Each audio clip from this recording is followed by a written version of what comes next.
Hey, what's up guys? I'm back with another video. This time it's going to be my build for Yareli. So this Warframe is not like a good endgame Warframe. She's barely a good Warframe on her own.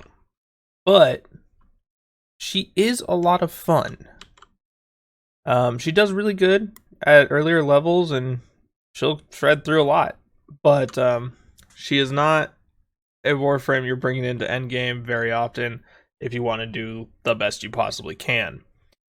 She is a very fun Warframe. If you're just looking to have a good time, then just play her. If you like your early player. If anyone tells you you're dumb for playing her, yeah, that's fine. Whatever. Just let them do them. And I have ran into toxic players who say that too. Now, I'm not trying to bring her into sorties or the major endgame content because I know she's not very good. But if you're with like a group of your friends, she's still really fun. And if they're okay with you bringing her, then take her. Have a good time. She's just fun to play. So with that being said, let's go ahead and get into the build. I have 4 form on her. You shouldn't need to go more than this based on everything that I have maxed here. I'm going to get 1 more point in Umbral Intensify. But other than that, you don't need to get another Forma, which is really nice. 4 isn't bad. But let's start with Pistol Amp. So I use the Compressor with her. So let me go back. I'll show you that real quick. So the Compressor, it's just a fun, like kind of explosive bubble weapon. With some of the changes, may not be as effective, but I still like it. It's just a fun weapon. You don't have to do this. You can absolutely change things. So you can change your secondary and still use Pistol Amp, or you can change Pistol Amp to something else. So we look here, we have Steel Charge if you want to go more melee focus, which you really could, and still do pretty well. You could also do Growing Power, which is going to be really good as well. So you have choices. I just really like using the Compressor, so that's why I go with Pistol Amp. Growing Power is still going to be very good, and Steel Charge, if you want to do more melee, will still be good. Next is Coaction Drift. If you use Pistol Amp, this is worth it. If you use, say, Growing Power or Steel Charge, I feel like it's less worth it, but it still works. So you decide on that, but I think Coaction Drift is good. Blind Rage, plus 99% ability strength, minus 55% ability efficiency. Solid mod. You're going for strength and range in this build mostly, so this isn't a bad choice at all. You don't want to nuke your efficiency completely, but having it at about 100, 105% is good. Our range and our strength is definitely our main ones. Next is Umbral Intensify, plus 40% ability strength, plus 10% tower resistance. If you can figure out a mod to take out to put in Umbral Vitality, go for it. You might have to form him more though. So you figure that out. This is how I built it, and this is how I like it. So I know I'm missing some of the Umbral Intensify effects by not having Umbral Vitality or the armor one, Umbral Steel, I don't know, something like that. But this is still very good on its own. Next is Transient Fortitude, plus 50% ability strength, minus 25% ability duration. You don't need duration. Don't get me wrong. It is very good for Aqua Blades. It is very good for Breach Surge, which we do Helminth in, by the way. We take away her board, the K drive. We take that away and take Breach Surge. If you want to keep the K drive just for defensive capabilities, go ahead and get rid of Aqua Blades. I like Aqua Blades. I think they're cool. And I actually do plan to make a build around that later. But for right now, my build focuses on Riptide. So that's why we nuke duration and keep strength. Next is Fleeting Expertise, plus 60% ability efficiency, minus 60% ability duration. Again, we're nuking duration for something else. You want to keep efficiency at least 100%. I'm just going to state that again because it is important. You could drop below, but you're going to be draining the hell out of your energy. So keep that in mind. Overextended, plus 90% ability range, minus 60% ability strength. Yes, we do lose strength, but we gain range. We need the range for our Riptide to be the most effective. Next is flow. If you have primed flow, which actually I do now, put primed flow in. This will make you have to form a 1 last time, and then you'll be totally fine. But you will have to form a 5 times if you put in prime flow. If you put in regular flow, you only have to form a 4 times. So keep that in mind. You make your choice. If you're okay with regular flow, then like I said, it's 4. If you want to go prime flow, it's going to be 5 because you still need a max intensify and you need a max prime flow. Neither of mine are maxed, so I would need 3 more capacity slots instead of just 1. Next is stretch, plus 45% ability range.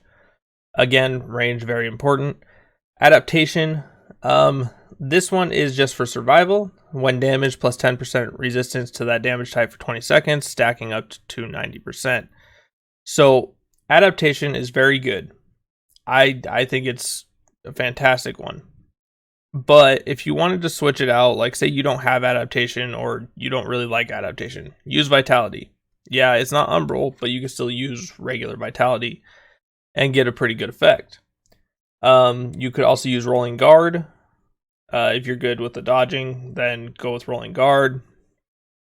Aside from that, nothing major to really switch to, but if you have stuff that you like, go for it. Seriously, go for it. Like, try things out. I suggest either vitality or rolling guard.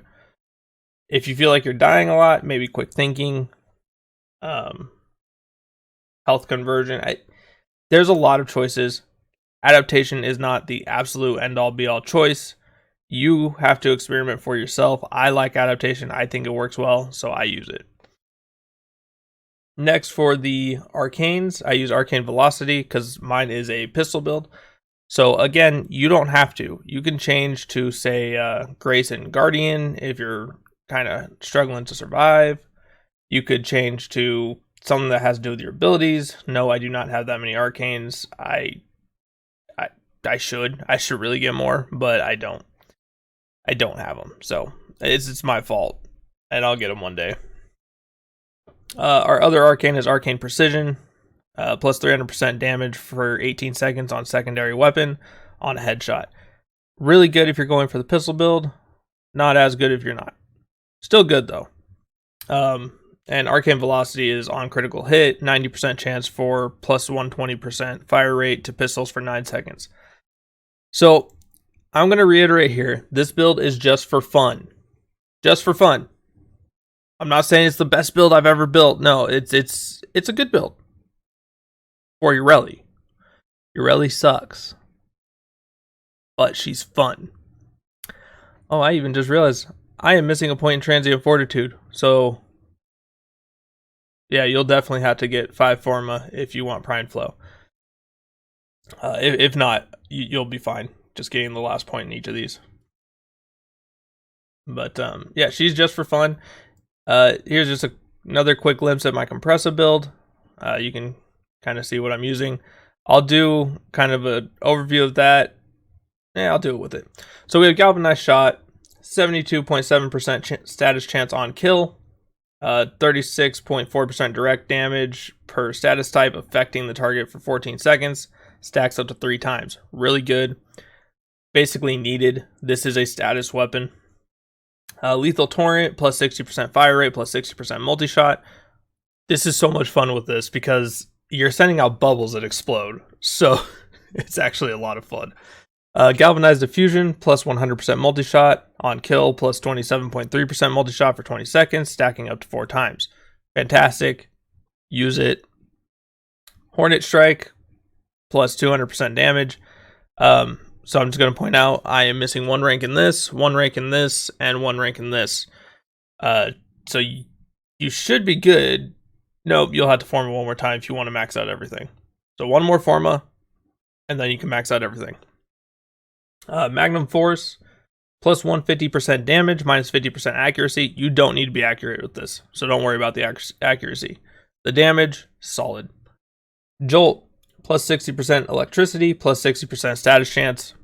This is a status build.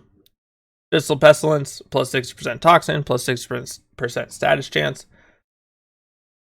Again, it's a status build, and Corrosive is in every status build. Then we also have Heated Charge, plus 90% heat, and Lethal Momentum, plus 40% projectile speed. Now, if you look on the side, I have Heat, I have Viral, and I have Corrosive. You can't do that with most weapons. This weapon has, I believe, Viral built in. That's kind of what it seems. So, keep that in mind. That makes this even more of a status weapon. And then for our Arcane on the secondary, it's Secondary Merciless, plus 30% damage for 4 seconds, stacks up to 12 times, plus 30% reload speed. Very good. Definitely worth getting. And you know what? They're cheap on plat if you want to pick one up. So there's that. So now I'm going to show you the build, like how it kind of works. If you believe you know how, then thanks for watching. I appreciate it. But if not, stick around and I'll kind of show you what we do. Okay, so here's our one. This is our first ability. Brings them into the air shortly because we don't have much duration. So we don't necessarily need that. Like, it's not a huge deal. It's cool. It's a quick CC. It's worth using, in my opinion. Plus, it's fun. Breach Surge, it CCs them and kind of gives you a little bit of a damage boost, I believe. So we'll do Breach Surge, then we'll do our 4, which is Riptide, and we just nuke them. So Riptide is our everything. Like, that's everything we want is Riptide. We can use our blades. As you see, they still do pretty good damage. Like, they shred through non-armored enemies very well. But Riptide is our main thing. So I'm not going to use Breach Surge. Here's Riptide without Breach Surge. Still very good. You put Breach Surge on, it's a lot more damage. So this build is for either non-armored or for lower level. So I'll show you the Corrupted Heavy Gunners. This is going to be a lot less damage because this is armored and high level. So it's still going to be decent damage, but it's not very much. See, like, it's way less. And this is why we use our Compressor to help shred through them. This is where the pistol build portion of this comes in, because against just health enemies, we can just use Riptide. But against these, we shred them with our Compressor, or whatever secondary you choose to use. As you can tell, they're getting shredded pretty easily with this weapon. So you can also do something kind of cool, which is this, and then I don't think it knocked off the edge in this case, but it's fun. It's just a lot of fun, guys. I'm not trying to tell you, oh, this is the best build you'll ever do. This is the best Warframe you'll ever play. No, this is a fun build, though. It's not meant to push content. It's meant to just kind of fuck around and have fun. That is what Yareli is. If they buffed her recently, I don't know. I don't think they did, though. She feels powerful enough to me to do most of the content in Warframe. Like, you're not going to be doing Steel Path with her. You're not going to be doing the sorties with her. You could probably get away with the sorties, but not Steel Path. So keep that in mind. She's just fun. She is not the best Warframe in the game. She is not there to push content. She is there for fun.